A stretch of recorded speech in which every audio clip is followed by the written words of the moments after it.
অনেক অভিজ্ঞতা আছে মামলা করার। কোন বিষয়টাতে তো কি জানেন? এটা এর আগে কেউ ক্যান্ডিডেট হয়েছিলেন? হ্যাঁ, আয় ব্যয়ের একটা হিসাব, আয় ব্যয়ের হিসাবটা হচ্ছে খুব জরুরি এবং ম্যান্ডেটরি। এদের প্রকাশের পরবর্তী 30 দিনের মধ্যে অবশ্যই আপনি এটা দাখিল করবেন। এটা নিউজের কার্যালয়ে কিভাবে যদি আপনি আপনার পক্ষে একজন নির্বাচনী এজেন্ট নিয়োগ করে থাকেন, অবশ্যই ভাউচারটা প্রার্থীর পক্ষে, এজেন্টের পক্ষে এবং উভয়ের পক্ষে থেকে একটা। এটা হচ্ছে একটা জটিল বিষয়, আমরা বুঝি না, এখন বুঝবো না, দিয়ে দিব, পরবর্তী না বুঝাবো করবো কি আমি জানি না। এই কারণে একটু জানানোর চেষ্টা করছি। আপনাদের অবশ্যই একটা ওই ফর্মের মাধ্যমে আয় ব্যয়ের হিসাবটা জমা দিতে হবে। কারণ আয় ব্যয়ের হিসাবটা যদি এখন থেকে আপনি ভাউচার না রাখেন, ইলেকশনের পরে কিন্তু কাউকে খুঁজে পাবেন না আপনারা, তাদেরকে দিয়ে খরচ করছেন, তখন ওইটা একটা সমস্যা হবে। এই ভাউচার কোথায় পাবেন, কোন জায়গায় কোন খাতে কত টাকা খরচ করছেন মনে নেই। আমি তো এটা ভুলে গেছি, আমার তো এই পর্যন্ত মনে আছে। এইগুলো যাতে না হয় এবং কত টাকা পরিমাণ পর্যন্ত আপনি আয় ব্যয় হিসাব দিবেন, আপনি যতটুকু ওই ফর্ম 20 এবং 21 দ্বারা বলে দিয়েছেন যে আমার আয়ের উৎস এই, আমার এত টাকা ব্যয় করবো, বলা ছিল না 21 এবং 20-এ? ওর বাইরে কিন্তু বেশি টাকা আর হিসাব আমরা দিতে পারবো না, খরচ করলেও না। কারণ আপনি ডিক্লারেশন দিয়েছেন আয়ের উৎস হচ্ছে এই, খরচ উৎস হচ্ছে খরচের পরিমাণ এই, ওই টাকার মধ্যে আপনাকে ভাউচার রেডি করতে হবে। কম হতে পারে কিন্তু বেশি হওয়া যাবে না, এটা একটা বিষয়।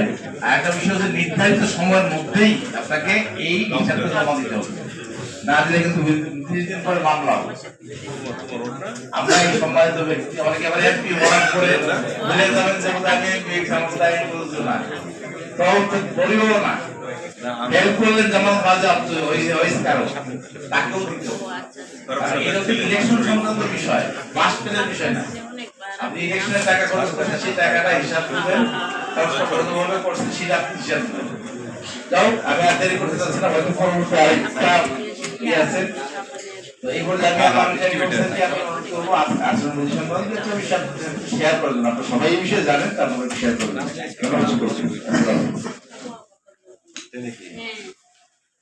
বিভিন্ন রাজনৈতিক দলের মনোনীত প্রার্থীগণ, স্বতন্ত্র প্রার্থীগণ এবং সমর্থকগণ, আসসালামু আলাইকুম।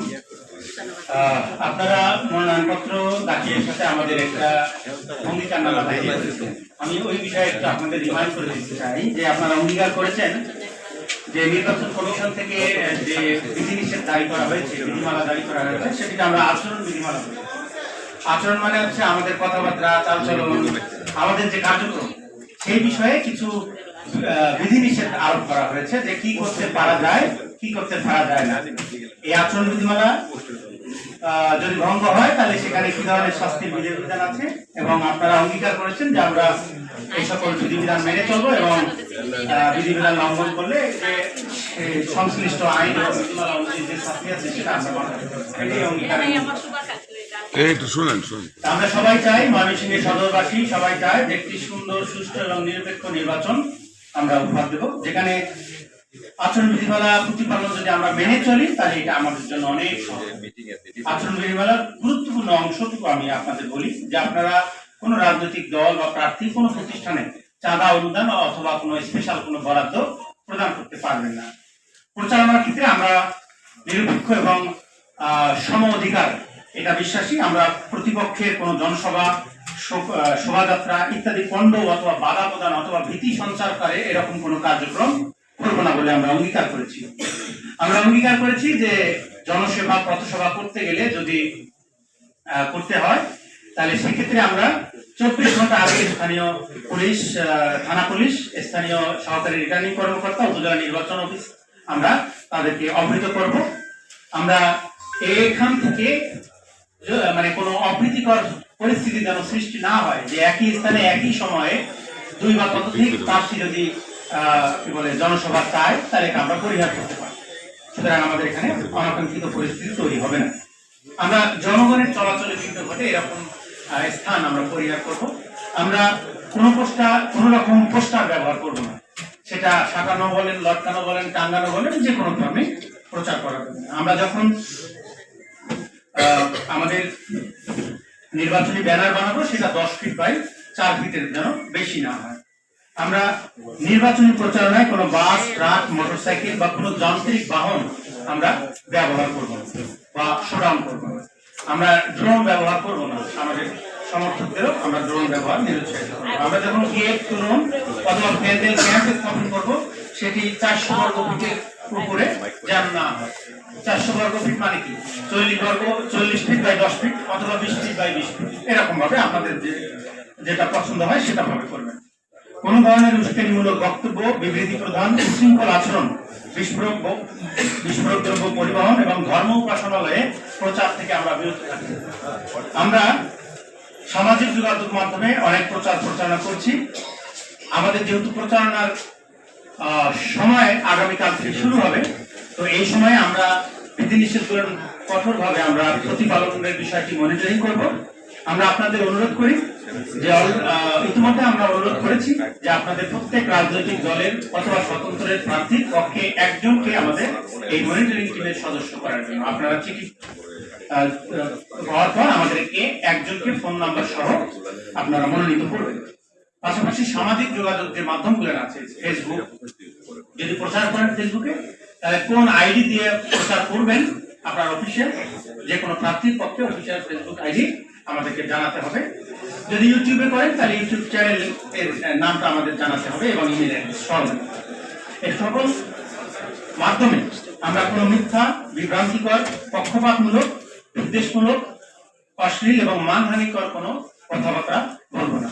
আমরা সবাই কি সৌহার্দ্য পরিবেশ চাই। সৌহার্দ্য পরিবেশ বজায় রাখার মূল কারিগর কারা?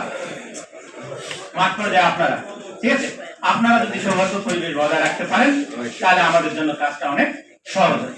এই প্রচারণা করতে পারবেন ভোট গ্রহণ শুরু হওয়ার 48 ঘন্টা পূর্ব পর্যন্ত আপনারা প্রচারণা করতে পারবেন। যেহেতু এখানে শহরাঞ্চল আছে, এখানে একটা ঝুঁকি আমি আপনাদের বলি যে এখানে হয়তো বহিরাগত লোকজন আসতে পারে। সেই বিষয়টা আপনাদের কর্মী সমুখদের মাধ্যমে বলবেন যেন কোনো বহিরাগত ভোটের দিন ভোটার ছাড়া কোনো বহিরাগত লোকজন এখানে ঘোরাফেরা বা ভোট কেন্দ্রে না যায়। ভোট কেন্দ্রে যখন প্রবেশ করবে ভোটাররা, তখন কোনো প্রার্থীর পক্ষে প্রতীক অথবা তাদের লোগো সম্বলিত কোনো গেঞ্জি, ক্যাপ, ফতুয়া, ব্যাজ এসব কিছু যেন পরিবহন বা গায়ে পরিধান না করে পরিধান করে ভোট কেন্দ্রে না যায়। আমরা প্রত্যেক উপজেলায় 2জন করে নির্বাহী ম্যাজিস্ট্রেট রেখেছি। আমাদের এখানে নির্বাহী ম্যাজিস্ট্রেটের সংখ্যা বেশি সিটি কর্পোরেশন এলাকা, পাশাপাশি জুডিশিয়াল ম্যাজিস্ট্রেট আছে এবং পাশাপাশি যে কোনো ফোরাম থেকে আপনাদের যে নির্বাচন আচরণ বিধিমালা ব্যত্যয়ের যদি কোনো বিষয় ঘটে তাহলে কিন্তু নির্বাচন কমিশন সরাসরি আমাদের মাধ্যমে তদন্ত করে প্রয়োজনীয় ব্যবস্থা গ্রহণ করবে। এখানে যারা আমরা যেটা করি যে নির্বাচন আচরণ বিধিমালার প্রতিপালন যদি লঙ্ঘন হয় তাহলে 6 মাসের কারাদণ্ড সহ আমরা 1.5 লক্ষ টাকা পর্যন্ত জরিমানা আরোপ করতে পারি। পাশাপাশি আরপিওতে যে বলা আছে গণপ্রতিনিধিত্ব আদেশ 1972 সালে যে কোনো ভোটারকে ভোটদানে বিরত রাখা, কোনো বিষয়ে প্রভাব বিস্তার করা, ঘুষ গ্রহণ করা বা ঘুষ প্রদান করা, এই সকল কার্যক্রম করলে 7 বছর পর্যন্ত জরিমানা হতে পারে। এর পাশাপাশি আপনাদের নির্বাচনের গুরুতর লঙ্ঘন হলে আপনাদের প্রার্থিতা পর্যন্ত নির্বাচন কমিশন বাতিল বলে ঘোষণা করা। তার মানে আমরা চাচ্ছি যে একটা সৌহার্দ্য পরিবেশে যেন আমরা সবাই মিলেমিশে উৎসবমুখর পরিবেশে ভোটটা সম্পাদন করতে পারি। পাশাপাশি যেহেতু ময়মনসিংহ সদর 4 আসন একটু জনবসতিপূর্ণ এলাকা, সেখানে একটা আশঙ্কা থাকে যে আশঙ্কা আমাদের দায়িত্বশীল হিসাবে আমাদের সবাইকে অনুধাবন করতে হবে যে আমাদের মধ্যে মতপার্থক্য থাকতে পারে, ছোটখাটো বিভেদ থাকতে পারে, এটি যেন পরবর্তীতে বিশৃঙ্খলা সৃষ্টি না করে, যে বিশৃঙ্খলা কোনো একটা মহলের সুযোগের কারণ হয়ে যেতে পারে। এটি যদি আমরা সবাই প্রত্যেকের জায়গা থেকে অনুধাবন করি তাহলে আমরা দায়িত্বশীল আচরণ করতে পারবো বলে আমরা বিশ্বাস করি। আমরা আপনাদের কাছে যে সকল অনুরোধ করলাম এই সকল অনুরোধ আমরা প্রতিপালনের জন্য আমাদের ম্যাজিস্ট্রেটরা অত্যন্ত কঠোরভাবে আইন শৃঙ্খলা রক্ষাকারী বিভিন্ন বাহিনী আমাদের অনুরোধ হয়েছে, তারা প্রত্যেকে দায়িত্ব পালন করবে তো তারা কিন্তু কঠোরভাবে এটা প্রতিপালন করে। আমরা আপনাদের কাছে সকল দায়িত্বশীল আচরণ পাবো তো ইনশাআল্লাহ। কিছু হলো না সাউন্ড কি সাউন্ড একটু কম হলেও না আবার বলি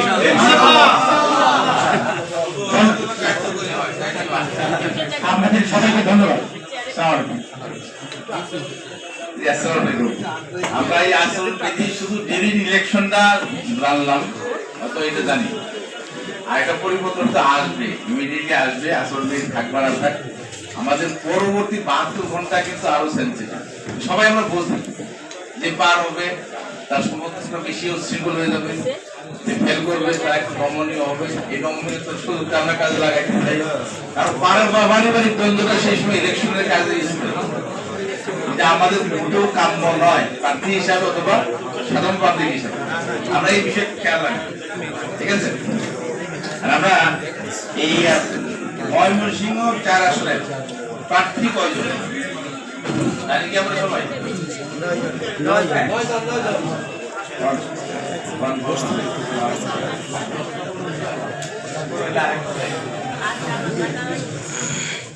আমি একটু আব্দুল সকলের নাম বলছি, ঠিক আছে কিনা যাচাই করবেন, ঠিক আছে? আবু মোহাম্মদ মুসা সরকার, জাতীয় পার্টি আছেন? নিজে চিল্লা দিদি কি এটা কি আচরণ বিধি?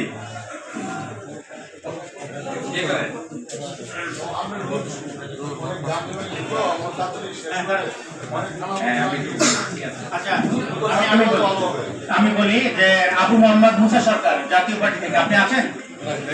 আপনার পক্ষে কেউ আছেন? কেউ আছেন? একটু সালাম দিয়ে ঠিক আছে না? ঠিক আছে, ওনার দলীয় প্রতি প্ল্যান হলো হয় আপনার তারা বুঝলে না না আবার শুরু ভাই ওরা এলাকা প্রার্থী সহ সমর্থন ছেড়ে দিলে ভালো হয়।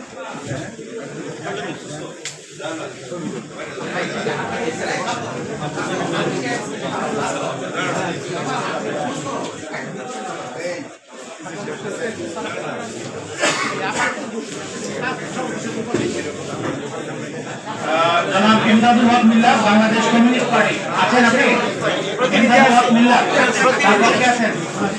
আপনাদের দলীয় প্রতীক কাস্তে, আমরা আপনার অনুকূলে কাস্তে প্রতীক বরাদ্দ রাখবো।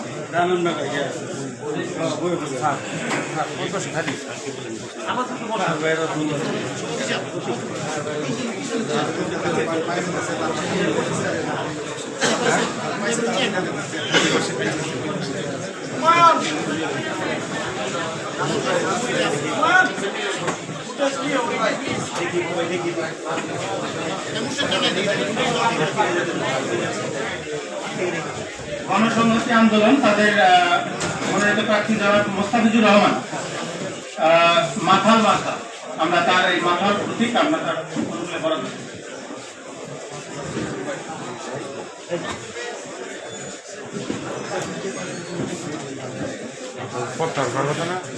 আপনি আছেন? জনাব মোহাম্মদ মোস্তাফিজুর রহমান বা তার পক্ষে?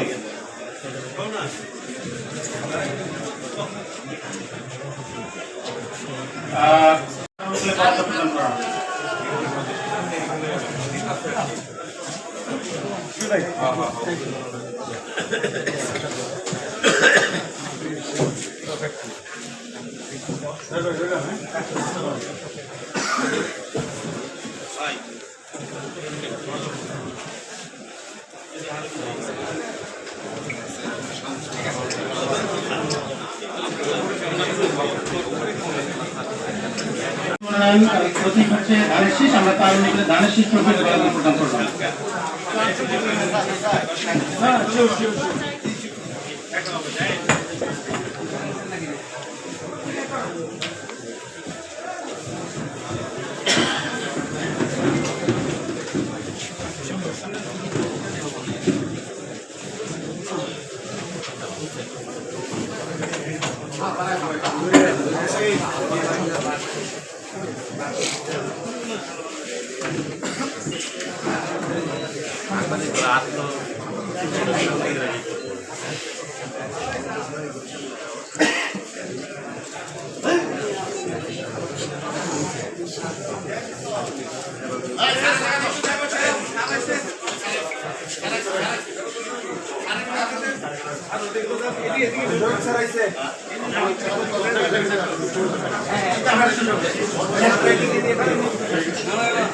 জনাব মোহাম্মদ নাসিরউদ্দিন, বাংলাদেশ ইসলামী আন্দোলন বাংলাদেশ, তাদের মনোনীত করা প্রতীক হচ্ছে হাত পাখা। তার অনুকূলে আমরা হাত পাখা প্রতীক বরাদ্দ করলাম।